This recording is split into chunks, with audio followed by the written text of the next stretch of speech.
The more you know about your health, so body and mind.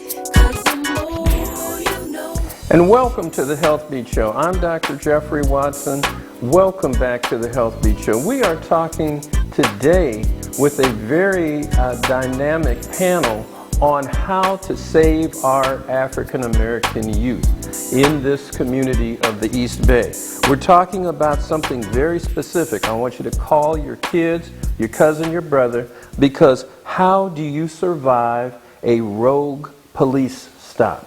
How do you survive a rogue police stop? We're talking about the cases of Trayvon Martin, John Crawford III, who was killed in Walmart, the woman who was beat up by the highway patrolman. We're talking about Michael Brown, who was also killed. We were talking about Oscar Grant, killed by the BART police. We're talking about Eric Garner, who was killed on the East Coast, choked by the police officers. How do you survive a rogue police stop? How do you keep from getting injured and killed by that point? We are here with a very dynamic panel, and we are at the church by the side of the road, where we will be having a panel discussion, a great event, as are many churches around the United States, to talk about this subject. Joining us is Miss Logene Butler, and she is the chairman of the Social Justice Committee for the church by the side of the road. And also none other than deacon and former police officer, and now also senior policy advisor for public safety to the city of Oakland, our previous captain in Novato and Berkeley of the police department, Officer Reginald Lyles. And he is also a deacon at Allen Temple Baptist Church. And then also joining us is none other than Deacon Terry Jones. Deacon Terry Jones is Professor Emeritus at Cal State East Bay University in Hayward, and he is also a member of the Social Justice Committee at the church by the side of the road. I'm Dr. Jeffrey Watson, and I'm a member of the Health Committee at the church by the side of the road, where we'll be having this event. First, I'd like to ask Ms. Logene Butler, save our youth, how to survive a rogue police stop. Now, when is this going to be? This is going to be a very dynamic program in which the whole community is invited. When is it going to be, and where is it going to be? It's going to be October 25th. It's going to be held here at the church by the side of the road. That address is 2108 Russell Street in Berkeley. It will be from 8:30 a.m. in the morning until 1:30 in the afternoon. A light breakfast will be served. And who would you like to see come to this, and who are the major participants that you see would be involved? I think our black youth need to come, need to attend, need to participate, ask questions, and interact with our panelists. Okay. And next to you is none other than the great Reginald Lyles, who is also very strong in the faith base, but also a leader in the law enforcement field. Well, thank you for having me. First, I would think we need to be clear about some definitions. So we want to define what a rogue police stop happens to be. Secondly, we are not here to indict all law enforcement. We know that the vast majority of law enforcement officers risk their lives to protect and to serve, but there is a percentage of rogue officers who refrain from being constitutionally correct in stopping African Americans and brown or Hispanic males, and have a tendency to overreact and commit street executions. So we're talking about really the general role of the police is to serve and protect. Yes. And they are people that we really need and who are really to support the community. And we appreciate them. And we do appreciate them. So it is not a program to indict the police at all. Correct. But really it is to help us understand that there's, number two, a certain portion of officers that take on a different role, a different concept, and three, help us to understand how do we respond both to those who want to serve and protect and those who are rogue officers. Yes, sir. And then four might be if you are subjected to this and you are placed into an arrest situation, penal system of some sort, how do you obtain the correct support such that you may prevail on the case without getting killed? That's right. That's correct. That's the bottom line at the end of the day. Exactly. The Constitution guarantees equal protection under the law. The Constitution guarantees due process. What we are upset about and challenging the system about unabashedly is when we have these street executions, when a young man is standing in front of a store allegedly selling cigarettes, and he's choked to death and killed for not cooperating, or a young man is walking down the street with shorts on, t-shirts and flip-flops, and he is told not to jaywalk, and then he ends up dead, shot 6 times, 2 in the head. And then a young man is coming home from a night out with his friends on a New Year's celebration. Allegedly, there's a disturbance on the train, on the BART train, which was not verified, never verified. No victim came forth and said, yes, I was beaten up on the train. But only the African Americans and their friends with them, brown young men, are taken off the train, put down on the ground, laid on their stomach, and then subsequently shot in the back. Why are these things happening? What is driving this? And there are many theories. One of them happens to be that there's a percentage of rogue police officers within law enforcement who think they're doing what is correct. And what they're doing is unconstitutional and wrong. And it's morally wrong. It's evil. And next to you is none other than Deacon Terry Jones. And one of the whole roles here, and I thank you all so much for bringing this process together. Deacon Terry Jones is a professor emeritus. And what Deacon Jones, I think this process is about, is education. You being involved in the educational system, here's something that you would never learn in school under a regular basis in an educational system. What is the role of trying to educate our youth, and not just the youth, but those who are at highest risk of being subjected to this rogue police stop? I'm glad you phrased it like that, because this is beyond just the youth. We focus on them because they're the ones who are catching flack. They're the ones who are in immediate danger. But this is a societal issue, and it's about respect, and it's also about accountability.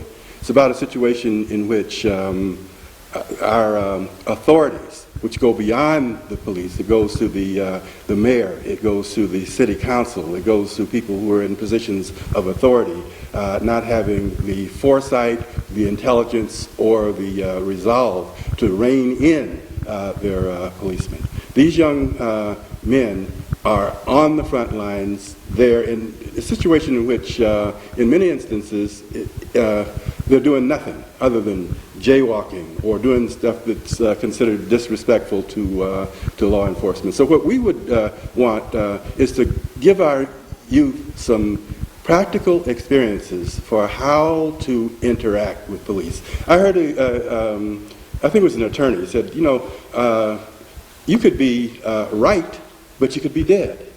And so it's not a time to debate late at night when a police officer who may be frightened out of his mind approaches you. A police officer who may be angry because of activities with his wife or whatever reason, who draws down on you and begins to make demands on you. Your situation is to escape that alive and then to take action. And this panel is also for parents to begin to understand what it is you have to do. This is not just about what you have to do. Parents who are responsible, working citizens in the society have to begin to put pressure on the police, put pressure on elected officials to figure out a better way to police our communities. Our communities may be marginalized, our communities may be poor, but we are citizens of this country and we expect respect. Okay, I'm Dr. Jeffrey Watson. We are talking about Save Our Youth. Save Our Youth. We are having a program at the Church by the Side of the Road on October 25th, located at 2108 Russell Street. The program will be from 8:30 in the morning to 1:30 in the afternoon. We want to invite all of your families, all of your friends to come out and to interact. We're going to be talking about 4 major take-home subjects. 1, the police. Those who are here to serve and protect us, we have to have respect for the police. What is a rogue police officer? What is a rogue police officer? Because the whole goal here is to help you understand how to survive a rogue police stop. And then the next thing is, how do you respond? How do you respond to a stop by a police officer, whether it's in an automobile, whether you're walking down the street, whether it's in a store, whether you're in some kind of a conflicting or a transportation situation? How do you respond? What are some of the major things, the do's and the don'ts, and how not to get killed by the response? How to make sure that you survive the stop. Then the last thing is, if you are taken into custody as a result of being stopped by a rogue police officer, if you survive it, how do you legally overcome? We'll have legal support to help you talk. We want to talk to Attorney John Burris, who has done all types of work as an expert at this. I'd like to go back to Officer Reggie Lyles, also deacon at Allen Temple Baptist Church. Tell us, what do you mean by the term rogue? What is meant by that term? Well, it's a deviant subset of the law enforcement, and they do exist. Unfortunately, their activity is what creates, I believe, the ill feeling toward law enforcement throughout the country. It could be any officer, but primarily when it affects African American males and brown and Hispanic males, it's generally white officers who are overwhelmed with irrational fears. There's a great book, well, 2 great books that were written that I'd like to bring up. One, of course, is The New Jim Crow by Michelle Alexander that speaks to it. But former chief of Seattle Police Department, Norman Stamper, he wrote a book called Breaking Ranks in 2005, excuse me. Outstanding book. The eighth chapter, he asked the question, why do white cops kill black men? And he tries to lay out the reason for this irrational fear they tend to have where they overreact. In other words, I need to say that Norman Stamper he has a PhD in psychology also. But officers tend to get hyper reactive when they see African American men talking loud. Now, talking loud is not against the law. They can be agitated. So they use that as a precursor to, you're not cooperating with me. Well, I walked the streets of Berkeley and some of the toughest neighborhoods in this town, and was called every name but the Son of God. But as long as they're over there and I'm over here, they haven't broken any law. That's freedom of speech. And if they're under arrest and they're talking, why do I need to shoot them? Why do I need to beat them up? But there's an irrational demand that seems to go in the minds of some, and I'm saying rogue officers, where if the individual who's being arrested or detained is talking loud or talking back or not cooperating immediately, they think they need to beat them down. I want to reference the CHP case, where there's an irrational woman who is demented, possibly. I'm not a psychiatrist, but she wants to walk in and out of traffic. But now that we have film of the CHP officer having her on her back, she can't walk into traffic. And he pounds her. He pounds her as if he was fighting for his life. He wanted to destroy her. And it's just grotesque. Now, oftentimes, police administration will come out and defend the action before looking into what transpired. Okay, if we were to parse out that particular case, she didn't cooperate, fine. She's not rational, okay. But now you've used enough force to stop her from getting into traffic. It's illegal to go beyond that threshold, to use more force. So he hits her, and he hits her, and he hits her, and he hits her. So he's pounding her down. What's the justification of that? That's a rogue behavior. Deacon Terry Jones, clearly some of the things that we're talking about, you as an educator should be somehow integrated into our educational system.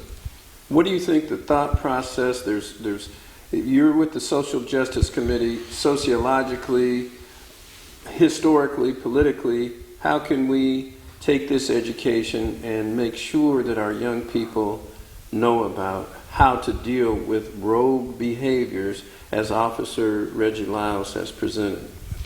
You know, this is all contextual. We're starting with the black youth on the ground because that's where the most immediate danger is. But this gets to the notion of how are police officers trained? How much influence do citizens, black citizens, have in determining what that training ought to look like? Now, the training that most police officers go through, I'm sure, is appropriate in a particular context. But when you're policing a community that has been marginalized and victims of racism and discrimination for a very, very long time, it takes a special skill. It takes a special know-how in order to adequately handle that. And I would think that the behavior of police range from outright fear and almost hysteria to all the way over on racism. And if citizens had more power in determining how these police officers were trained, what would be the stamp of approval put on before we'd allow a policeman into our communities to police? I think that's the big start. So while we're focusing on black youth, make no mistake about it, this is not just about black youth. This is about the citizens as a whole. It's about respect. It's about justice, and it's about how we live peacefully in a more multicultural society. Hello, my name is Reginald Lyles. I'm a retired police captain. I spent 30 years in law enforcement. I've had a wide career in law enforcement. Currently, I am a senior advisor for Mayor Jean Quan on public safety. I've been asked, and I've heard folk discuss, how does a young African American male or Hispanic male survive a rogue police stop? And I've given it some thought, and I have some humble suggestions.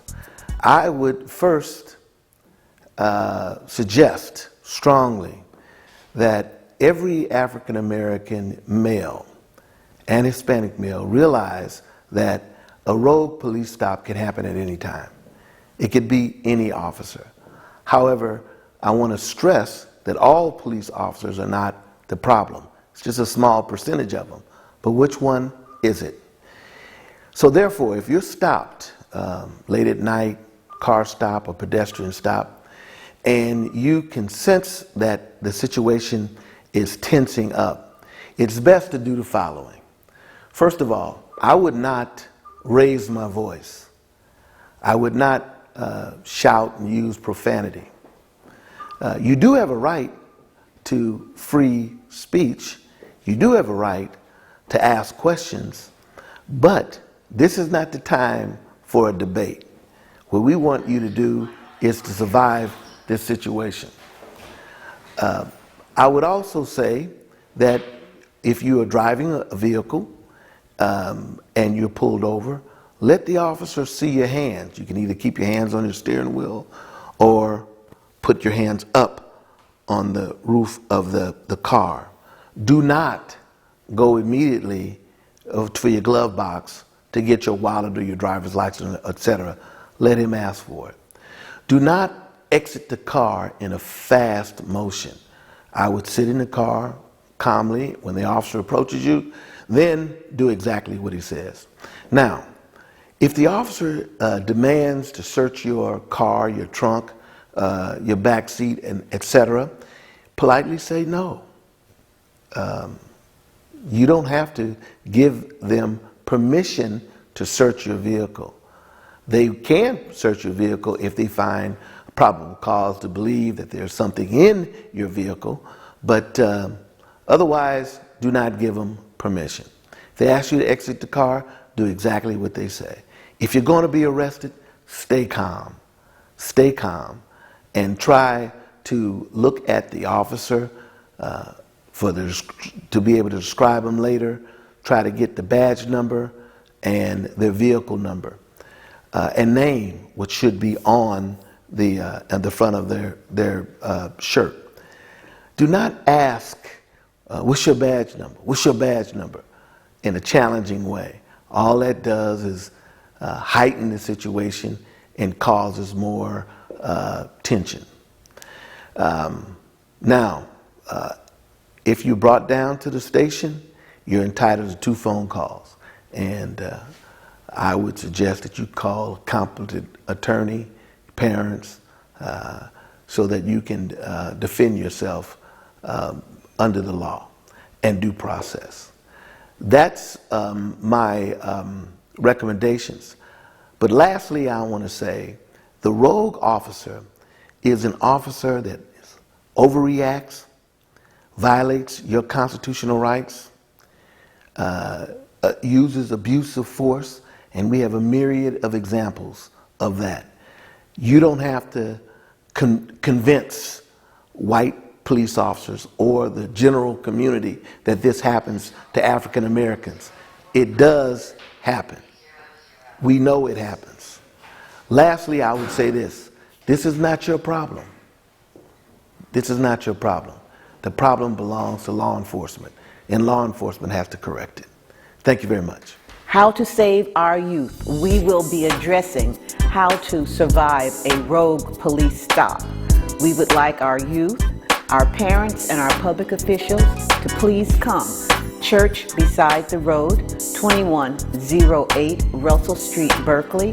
The time will be 8:30 to 1:30 p.m. October 25th, Saturday.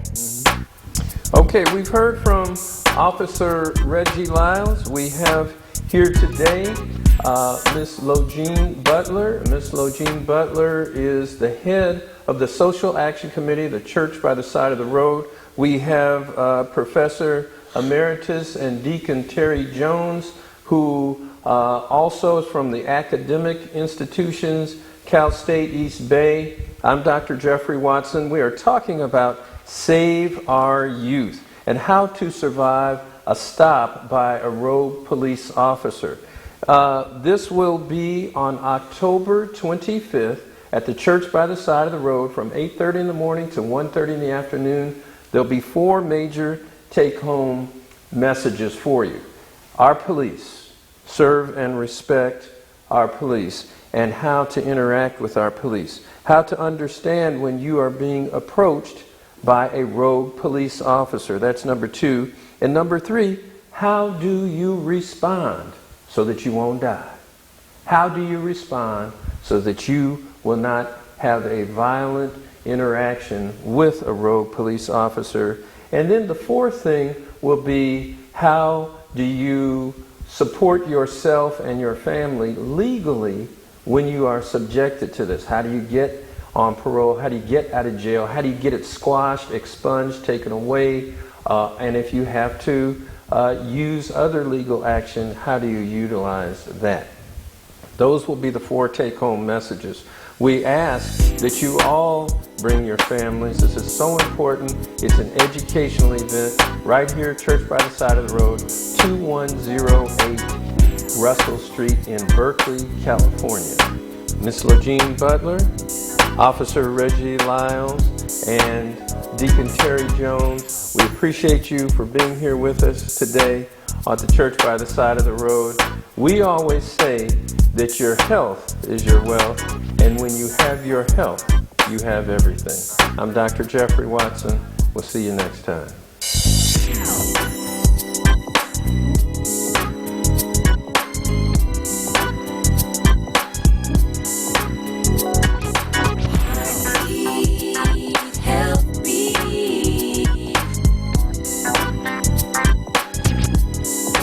You don't have to take my word, but I heard if you have your health, you have everything.